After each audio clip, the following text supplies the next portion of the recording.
Goldie Taylor is an MSNBC contributor, also the managing editor of the Goldie Taylor Project. Perry Bacon Jr. is also an MSNBC contributor, and he's the political editor for the Griot.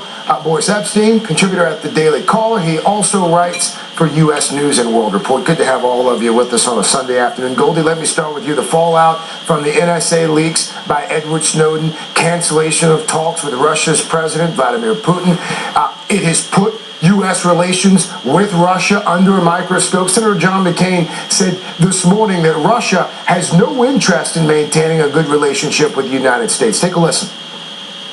Clearly, Mr. Snowden's being granted asylum in Russia is a signal of incredibly bad relations between the United States and Russia, and Mr. Putin putting his thumb right in America's eye.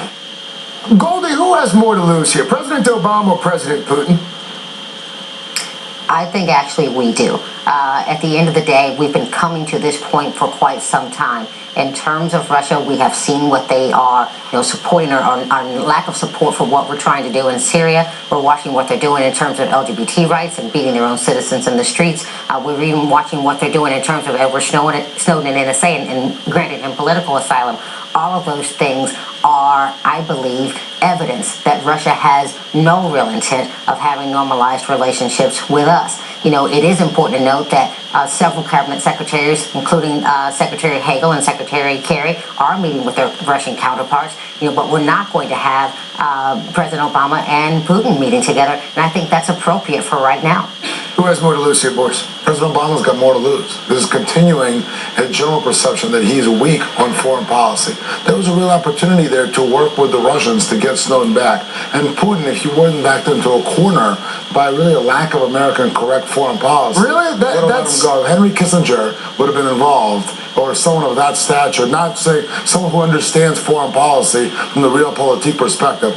This could have all been avoided. Now we are where we are, and the Russians are not acting friendly. There's no question about it. President Obama did do the right thing by not going to the summit, but the question is, what's the next step? Specifically, what's the next step on Syria? Perry, let's pivot here. President Obama has spent a lot of time over the past few days, of course, Friday's news conference essentially devoted to defending the NSA surveillance program. Friday, he admitted that the program is under review, but again, depending on who you talk to, that's about all he admitted. How did the president's comments, how did they change the debate over the NSA program, or did they change the debate? They changed the debate some. If you look back 2 months ago when the Snowden revelations first came out, he struck a very defiant tone. He essentially said, nothing is wrong here. No one's looking at your phone records. This is not a debate. I'm not sure. He sort of questioned what the debate was about. And if you look now, there was a vote in Congress. The majority of Democrats actually said they wanted, in the House, said they wanted to defund this program. And if you look at these changes, Michael Hayden, of course, is right. This program has not been changed, and the president did not see the program actually did anything wrong. He's a strong defender of the program itself. That said, he has moved to where he's now conceding that there's a public uprising, both among conservatives and liberals, and he's trying to find a way to square that circle and make people who are traditional allies of the president, like Dick Durbin, like Ron Wyden, have raised a lot of concerns, and he's trying to meet them where they are and talk them through that while defending the program overall as well. President Obama Friday again strongly condemning Snowden's actions. This is the exchange that he had with Chuck Todd at the news conference. Take a look. Has your mindset changed about him? Is he now more whistleblower than he is a hacker? Is he a patriot? No, I don't think Mr. Snowden was a patriot. As I said in my opening remarks, I called for a thorough review of our surveillance operations before Mr. Snowden made these leaks. Goldie, has the public's perception of Edward Snowden and what he did, has that perception changed at all as more becomes known about the scope of the NSA's actions? I don't think it really has. I don't think he's benefited from increased revelations. The questions are, is this program legal? Is it effective? And is it appropriate? And I believe that the president said to us in his press conference that all three of those answers is yes. And so did Edward Snowden cause a greater conversation around transparency and NSA? I would say yes.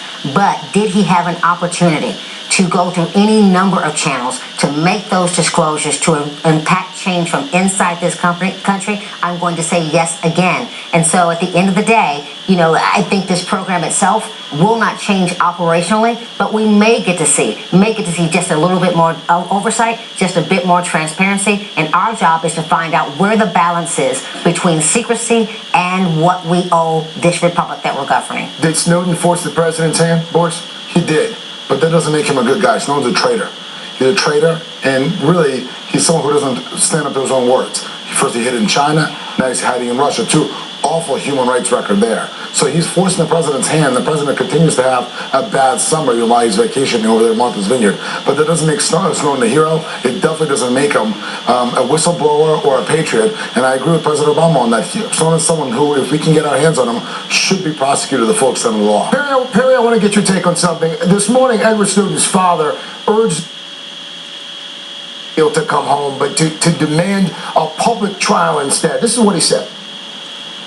At this point, what I would like is for this to be vetted, an open court for the American people to have all of the facts. What I've seen is much political theater.